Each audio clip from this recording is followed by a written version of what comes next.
Siri same da. I'm okay. Net one is she? I'm Mbata. No garo? Munate. Oh. Kweshe chimpana chamunaji.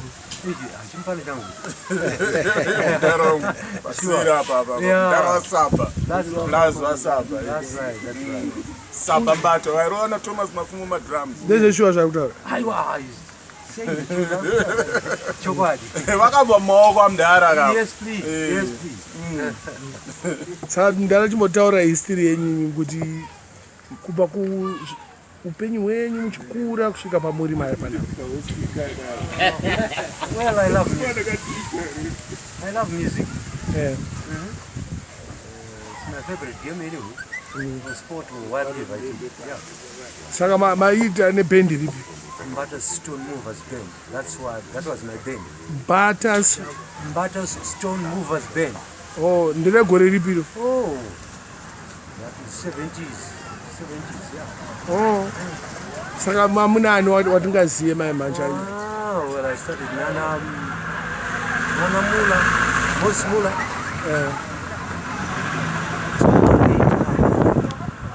I'm going to tell mazita vari Nito. Well, I can nominate them all now. It's all right.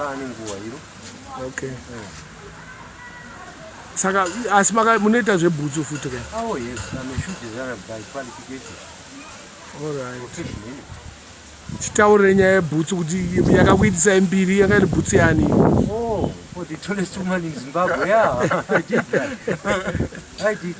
For 35 years she didn't have a pair. Maita sei? Well, I designed it. I measured it, down measure, and then cut, and then I did it. Oh, maisenza kupipa? At that time I was in High School.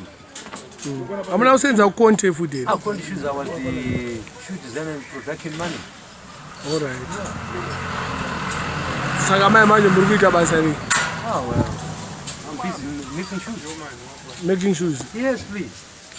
Like this one, that is, he wants to take it away from me or more around. He will mira, man. I want to feel it. Is he okay?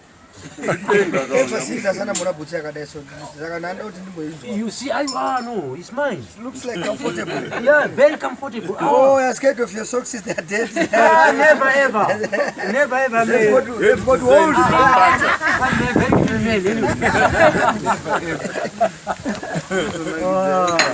Saka Mr. Mbata mukuita nezvei mazuva? Well, I'm making shoes here and there.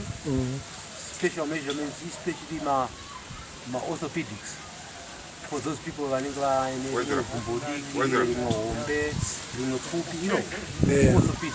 Yeah. All right. Saka munobatwa sei address yenyu? Tipe address yenyu kuti 24th Avenue Mbare.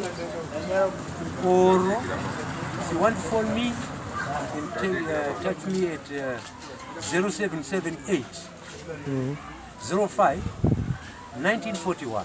That's my number. Yeah. And the other one you want it? Right. 0733 66 760. Saka kana vachida ma specially designed shoes vanouya? No, well, they can call it anytime. Anytime. Okay. Sure. Workshop iri kupi? In my home. In your home. Koma instruments? My instruments, I've got them, yes. Koma skins, last time I checked my skins, good my skins are running. No, my skins, at the moment I'm doing skins. Mugisa my skins for my drums? Yes, please. So you also repair my drums? Very well. My guitar? Drums, even guitars, yeah. Okay. Especially guitars, number one. Okay. If it's not playing well, or sound faint or whatever, I do the same. As good as I'm Jairo my jam session. I'm only hiring my instrument. Yes, man. That's right. I'll tell you that. People who want. Saka awa tienda to pesa nyanyaso yakumba tupinda mu workshop. Please welcome. Yandire. Chimomoresa ka vazukuru vana sisi. I greet everybody. Ne amadzenyu.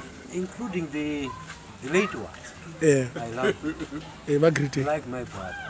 Yeah. Sabbath. Late, I can't say anymore. Andika. Yeah. Nevazukuru kuBotswana kai matakamboona kuBotswana. I've got Mwana, you know, Mwana, okay.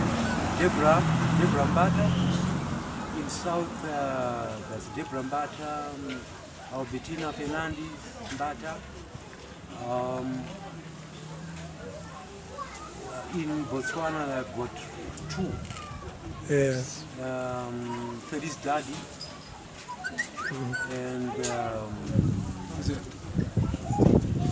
Madalena. Ko Mozambique mune vangati? Hey, plenty plus. That's where I come from. I can't even greet even one. Even only my brother Zumbu. Yeah. Yeah. He's still there in Mozambique. Oh, he's doing well. Mabeza went in Mozambique. Some years back. Like how many 10 years ago? Almost. Okay. Yeah. I see roots kuno kuya. Oh well, what can you do? The family is here and all. Yes. Ko kumpa ko sile machiri. Oh, she's now in Macheke, my sister Joy. Yeah, sure. Mamorization the power. Mamorization the power mna. Oh, I love you people. Yeah. Koma musicians amakambotamba navo vachiri vapenyu vamoresei futi. Vapenyu, you know, they succeed. Zawajanja. He's the latest person now. Then comes the old groups. Most of them died. The sound effects, 4ACs, great sounds, especially. Yeah. Aba music ipi amairiza iwe ni ma 4ACs. 4ACs it was my copyrights. Mairiza ma copyrights. Angari my copyrights, yeah. But my copyrights in music yakada rock and roll or jazz. Jazz, rock and roll. It's you know mixed. But I'm not bodies are reggae again. What? Reggae I'm not bodies. No, I only joined them in Faro Stadium with Bob Marley. Yeah, because it was my good connection anyway. Bob Marley was a good connection. Bob Marley? Too much, yeah. Alright. So I don't want Bob Marley. Oh, well, I drove me inside my car. Right. In here, in Mbare. Bob Marley. Yes, please. Yeah. My car. A Vauxhall. Vauxhall. Yes. Yeah. Vintage, old type. Yeah. Tendera nayo Mbare. Yes, please. If he was alive, he would say about me more about me than me saying about him. Ko instruments ya Bob Marley chicha kaiti. Instrument of Bob Marley was 10 tons. Yeah. Weight. 10 tons. Yeah, I saw it and I even operated it. Yeah, in Faro, yeah.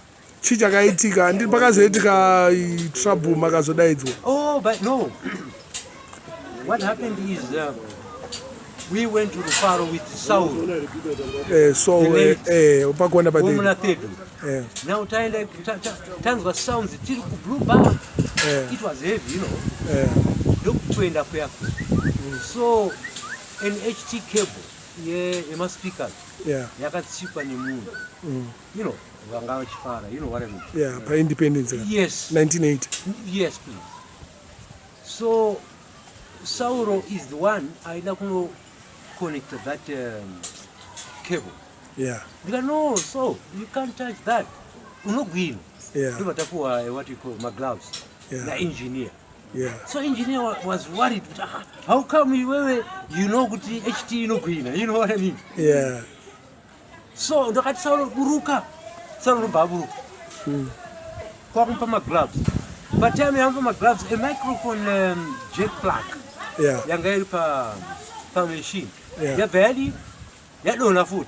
Because no ways. They Mikey. But that's what I but the right place. Yeah. You see now. Murehwa stage. Of course. Saka makazvikoneta zvava zvatorira bobo. Bob Marley was happy. That's when he started admiring me. Saka mangwana acho ndipo makazotendera naye man. The next day, we went to Magribhi, Sanyanga, you know, for his entertainment. Yeah.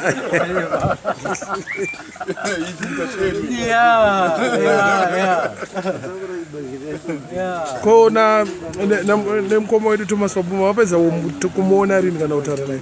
I last saw him before he went out. Saka paane makore kapa. Apane makore, yeah, but I always talk about him. I always think about him. But I can't go there because I don't have the money to go there. Yeah. But vakukwanisa kuuya manje anytime. Shall he come? He's welcome. Anditi ka. Yeah, welcome. Kumakamboshanda na Oliver Mtukuziri.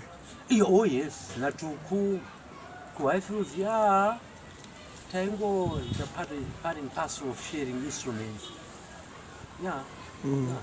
Tuku is very good. Maita basa Mudhara. Sure. Tichaipedzisa. Are you happy?